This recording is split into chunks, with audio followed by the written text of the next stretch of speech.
This is Maggie Sailing with Startup NV, and today, part of the Launch Rural Nevada Education Series, we're going to be talking about market sizing, and that includes TAM, SAM, and SOM. Two things you really need to do for you before you get on this roller coaster ride that is a startup. And that is to talk to your customers to make sure that you're talking to people that you don't know, that have no interest in making you that happy.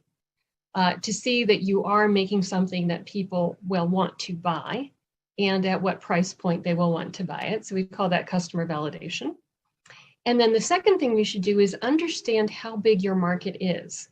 By understanding how big your market is and how much of an impact you think that you can make, you can understand whether you're on a juggernaut or if you have a nice, stable family income. And there's a huge difference between them. Investors are not likely to want to help you with the latter if it's just a family-based business, but the Small Business Administration might be willing to help you with that. But an investor who is looking for a 10 to 30x return is not going to be interested in a family business, a Main Street type business. So you should be very realistic with yourself when it comes to the market size. So they've been reduced to these things called TAM, SAM, and SOM. So what is that? TAM is the total addressable market. And this is all the people in all the world who could possibly buy your product or service. Okay, it's a really good starting point. And this type of number is researchable. And in fact, when it comes to research, the two top numbers, TAM and SAM, need to be researched. They cannot be derived. So you need to engage with some sort of research ability to get to what the market currently is. So TAM, we can say that's the whole world.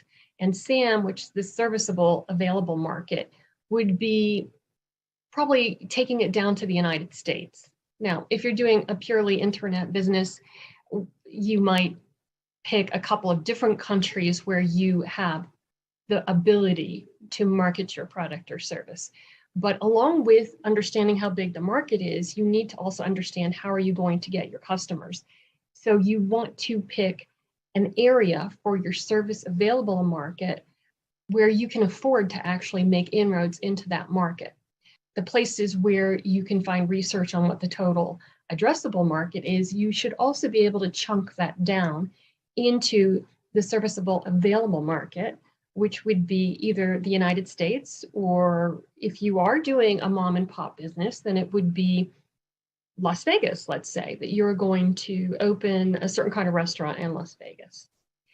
So you should be able to, with the research, figure out what the TAM and the SAM are. Now for SOM, this is your serviceable obtainable market. And there's a couple of rules about this. My rules. They need to be time bound. So what you're trying to derive is how much you think you can realistically make in, say, 3 to 5 years in your portion of SAM. So you can see on the left side, we have this circle within circles. This is called a stacked Venn diagram. And it is the easiest way to understand these numbers because they are all smaller percentages of the one above them. Now, just how important is understanding your market size? So in this slide, we have a picture of several sort of well-known venture capitalists. And in looking at slide decks from companies, they all want to see the market opportunity or the market size, and they want to see it pretty early on. So this is generally which slides are required by each of these different groups or individuals. And most of them want to start with the problem and then the solution, and then understanding how big a problem this is. What is the opportunity? So it's really, like I said, it's something that should be included. We'll ding you on it if you haven't done it properly. And it needs to be done in dollars, not people. Understanding the number of people that are in your particular target market is helpful, but it should be depicted in terms of what they spend on your product or service. TAM gives context for the whole upside for where Uber is now. Uber is worldwide. We're going to talk about Uber in a minute. So it gives you the understanding of how big it could possibly be. SAM, the service available market, de-risks for investors. It helps them to understand the first markets that you're going after and what that potential is. And it de-risks it because it helps them understand timelines, like how long will it take you to get there? And SAM is generally 1 to 10% of the total addressable market. Now, SOM, again, I said it should be a realistic projection, and it's kind of a rabbit hole. You can look at a bunch of different ways to try to figure out what your SOM is, and you can get very caught up in it. But the point is you have to be realistic with yourself, and you have to be able to explain it to a potential investor. This is how we see it going. We think we're going to be able to get these specific people to buy in this market, and after Las Vegas, we're going to go to San Francisco. You just need to have a logical layout for how you're getting to your SOM within your 3 to 5 years. All right, so how do you calculate TAM, SAM, and SOM? And there are expensive ways to do it, and there are less expensive ways to do it. So the research on the TAM numbers is out there, and you can find it with CIA World Factbook, the World Bank, these different resources I've listed here, the UN, OECD, and they will have large markets. So for example, transportation. That should not be that difficult. Google's a great research. I was just updating some of the data that I have in this deck here to bring the revenue for Uber and Airbnb up to date. So this information is available. There are databases that, and here's the good news, there are databases that are subscribed to by both UNLV and UNR. And because they are land-grant universities, they have a duty to help the public, the tax-paying public that funds them. So I have at the end of this deck some names of people who can help you with their databases. They have some that are the same in both UNR and UNLV, but they have some that are different. So it behooves you to contact both of them to help you with this research. And the more specific you are with your questions, the better their data is going to be. Another way to calculate TAM, SAM, and SOM is where you start with your first market. You start very local and then you get bigger. This requires a lot of assumptions, and it's usually you end up underestimating how big the market is, but it's a very sort of realistic, pessimistic way to go about doing it. Big corporations can contract with Gartner and Forrester and these other research organizations where you're going to spend $20,000 or $30,000 to get the research done for you. And it's mostly big companies, not startups, that are doing this. A big company that wants to enter a different market would contract for this sort of research. There are some, I list some here, App Annie and Business of Apps, that are available for a fee. I believe UNLV has App Annie as a subscription, but it may not anymore. They change from year to year too.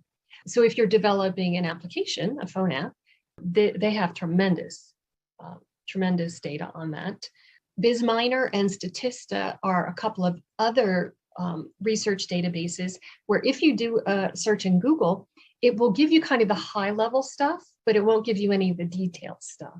But that's a good place to start, because then if you know that they have high level information on your topic of interest, then going to UNLV, UNR, and asking for Statista, you want more refined data, they should be able to help you with that. And I know that Patrick over at UNLV is great at doing this, and Ken especially, they do have Statista. Okay, so here is an example for Uber, and this was the TAM, SAM, and SOM that they presented back in 2007 when they were first presenting to investors. So they picked their TAM as all of the transportation industry. And that's, I mean, it's valid, they fall within transportation, but they're not doing ocean freight and they're not doing air transportation They were a taxi and limo service in San Francisco.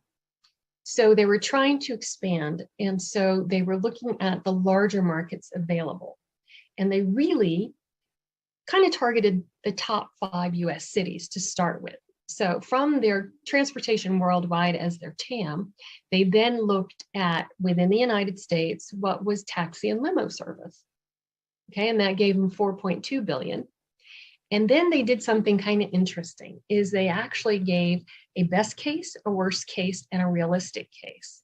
So in the Venn diagram, they show the best case, which is they become a market leader in this alternative to taxis, and they would get to $1 billion in revenue in 5 years. Realistically, they thought they could get a percentage of the top 5 US cities. And their worst case was, we're just going to stay a 10-car service in San Francisco where we're serving 100 clients. That's back in 2007. So their revenue in 2020, which is one of the pieces of information I just looked up, is 11.14 billion. And their current valuation is 73.7 billion. But they have gone into broader transportation services. They do have Uber Freight. They have Uber Eats, which you know is food delivery, UberX, and Uber Mobility. So they have expanded what their SAM was originally. The next example we have is Airbnb. Okay, so Airbnb actually started with air mattresses. The idea was, if I have an air mattress and a spare room, and there's a big convention coming to San Francisco, I can rent this air mattress for a certain amount of money. And they started doing that. So when they went to, this was 2008, I believe, one of their, I may have combined 2 of their slides from their deck for the market size. So they looked at the number of trips booked worldwide, 1.9 billion. And they knew that people who were going to sleep on mattresses were not going to the 4 seasons. So they went for budget and online trips as their available market. And then they figured that they could get to 10.6 million. I don't know exactly how they got to that. You can see it's not an arbitrary 10%. It's not an arbitrary 5%. It's a more realistic, smaller percentage than that. So far at this point, for their market research, they were dealing with trips, numbers of trips, and not really dealing with dollar figures. So in the next part of their slide, they take the 10.6 million trips they think they can anticipate times the fee that they figured they would make. They'd been doing this a little bit. So they knew that the average fee was $20 for 3-night stays. And they figured that within 3 years, they could get to $200 million in revenue. So Airbnb went public last December, and their current valuation is 130 billion, and their income from last year, 2020, now this is 10 years later, was 3.38 billion, which is a hell of a lot more than 200 million. So again, right time for that industry. Okay, so it's a little bit harder to depict a double-sided marketplace. It's harder to create a double-sided marketplace because in essence, you have 2 sets of customers, 2 sets of buyers. So how do you depict this in TAM, SAM, SOM? This slide shows Boom Startup, which is another accelerator in Utah. They created this as a sample. I would actually like them to go 1 level deeper, but they haven't done that. So my understanding is that this was for a 2-sided marketplace where people who like to buy customized clothing online could go, and people who create customized clothing could sell it there. So it was a 2-sided marketplace.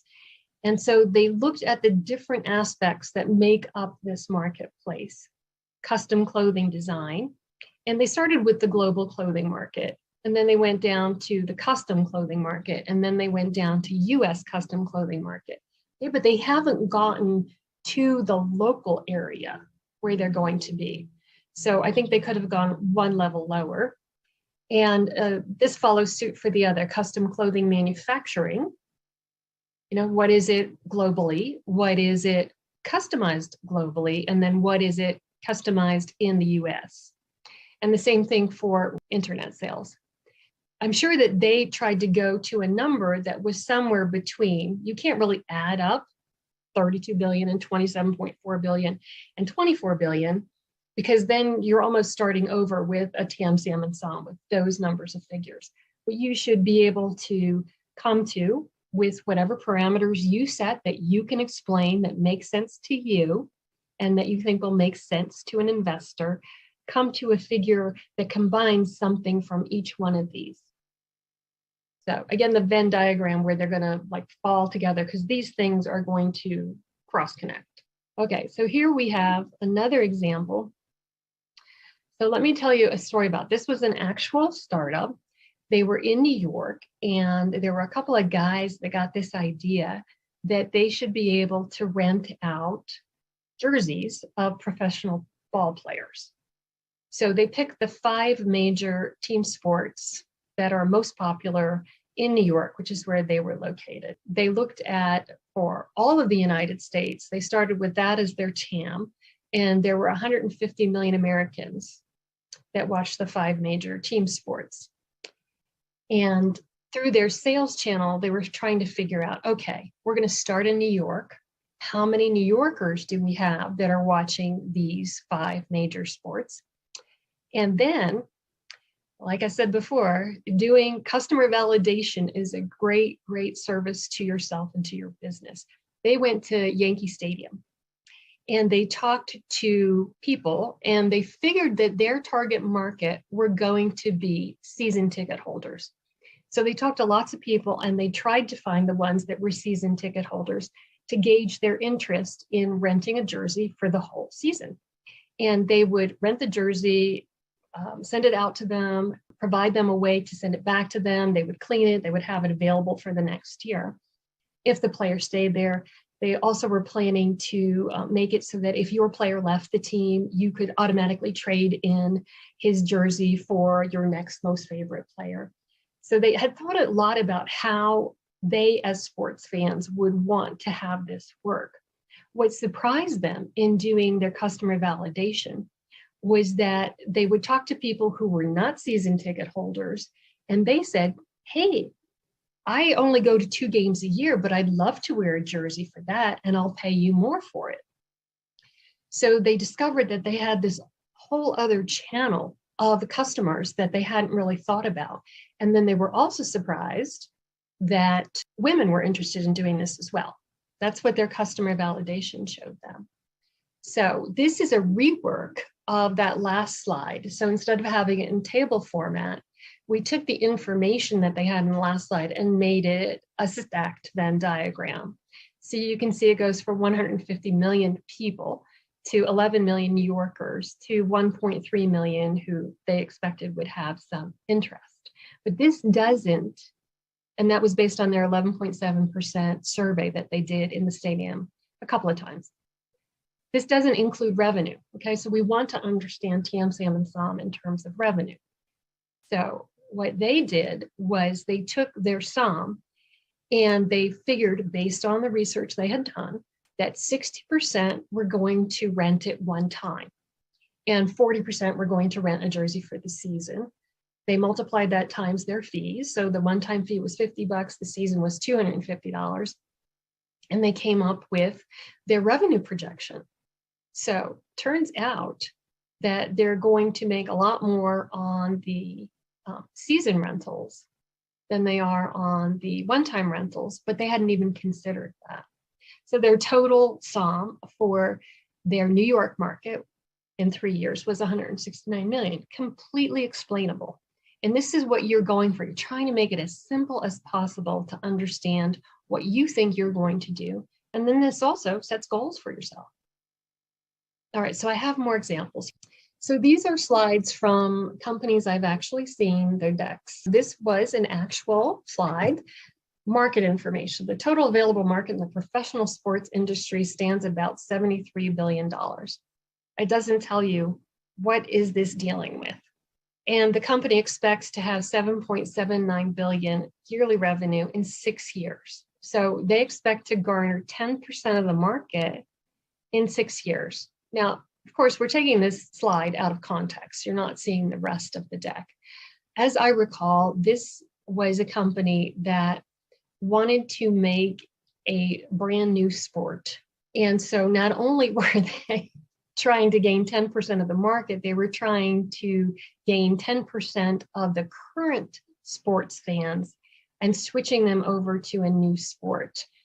I believe that they were going for some competitive samurai sport league. Here is another sports thing, and this company was trying to create online tutoring for sports. And so they thought that they would start with hockey players first because the founders were interested in hockey. And some of the other founders were also interested in gaming, and they felt that there would be people who would pay for an online tutoring session with somebody, a star in their field, whether it was a professional gamer or a player that was in one of the NHL teams. So they were looking at people instead of trying to understand how much money they could make. So they used 54 million youth athletes as one part of their SAM and 1.8 gamers interested in competitive play. Okay, but they never took it to the next level. They never said, okay, we think we've got these two different avenues. We think that the gamers have more disposable income, and so they're going to contribute 60% of what we project for our sales. And the youth athletes are going to project 40%. They didn't take it far enough. So, and they never dealt with how much money are professional players making in these things. And something that would be good for them to actually understand is, of the fans, of the hockey players, what are they spending on gear, supportive gear, like not their own equipment, but like how much are they spending on professional players and their paraphernalia, fan stuff. They didn't take it far enough to actually understand, an investor to understand what they were trying to do and who they were trying to target. All right, this next company had a phone case that was a cooling phone case. So they started with mobile phone accessories worldwide. That's a great start. No problem with that. The protection cover market, okay, that is a subset of the phone accessories market. I've got no problem with that. And then they stopped. They didn't do their actual homework to make projections on what they thought their sales could be. So, and they also have a spelling error in the last, in the SOM area, a few competitors. So always, please spell check your slide decks. All right, so now we have some good examples, and these are going to get progressively better. So there are snippets of good stuff in each one of these. This is the industry revenue for hair care services. This company wanted to do mobile hair care. They would come to you. And so they needed to understand what the existing hair market is like. So they put in 107 billion for worldwide, and then in the United States. And so in our graph, we're seeing the United States figures, 34 billion.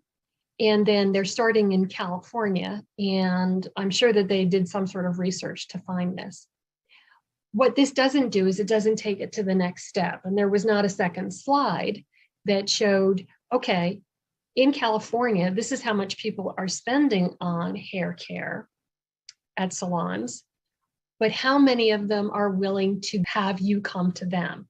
So in this case, I know it's a great question.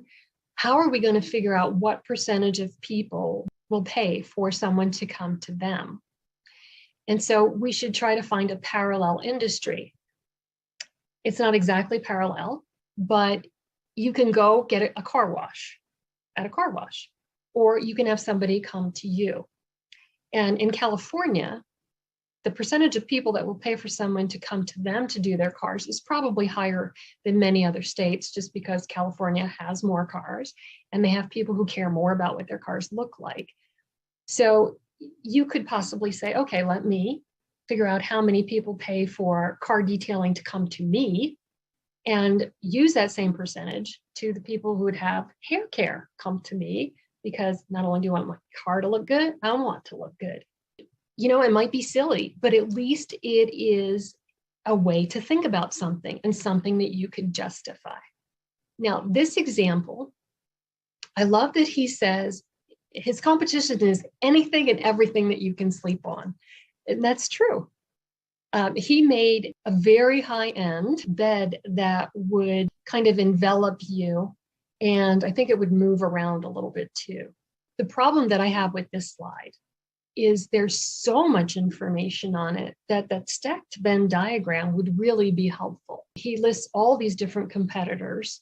The adjustable market is $2.5 billion. Mattress market is $14.3 billion. Bed and mattresses together is $39 billion. Okay, so he gets to $111 billion for bedding and furniture. Okay, so the way that this is listed, like US bedding and furniture is more like TAM. And then bed and mattress is SAM, mattresses are SOM. Okay, adjustable beds, that's a subset of the mattress market. So we've got like one market over here.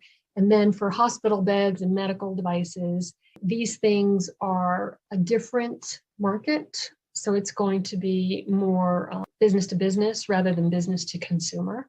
So that market is $2 billion. And then reclining chairs, I don't know people who voluntarily sleep in chairs. Sometimes people have to do it just because they can't breathe otherwise. But I'm not sure that he would be, taking much share from that. But at least he was really thoughtful about all these different markets and what part he would fit into. Again, he didn't take it to where he was making a projection about how much he could make. His product is so high priced that there are going to be very few people that can actually afford it. Next example. This was a company that was doing telemedicine. I had a problem with this slide. I mean, I love the Venn diagram, but I think that he is actually telling me about users and not about the dollar figures. Because just before we started, I did, telemedicine global market, and it was like 132 billion. So I'm not sure that he was giving me dollar figures instead of people, but he did start with global, US, and then Vegas market. So this is really understandable, really simple.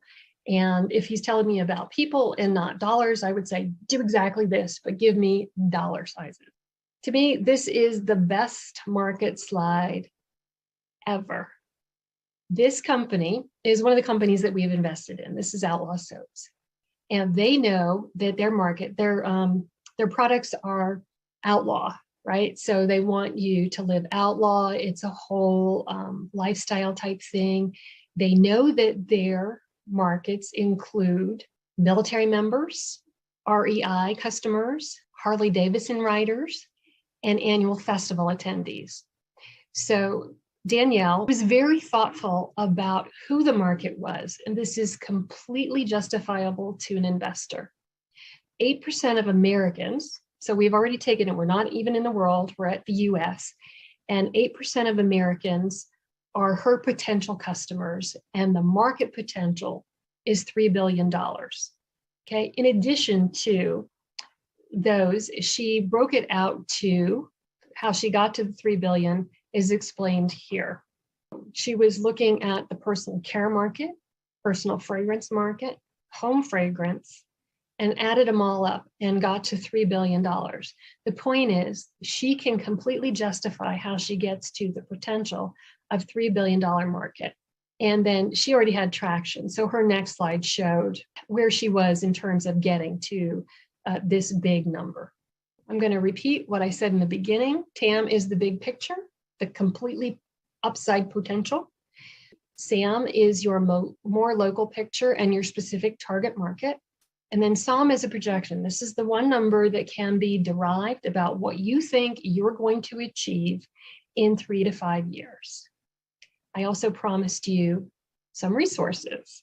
These are 2 research librarians at UNR. We have Tara Rednecki. She does intellectual property, and she is the engineering librarian, so she can help you with this type of research.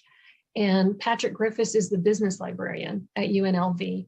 And I have referred many people to him. And as I said, for both of them, the more specific you can get with your questions, the better the data will be.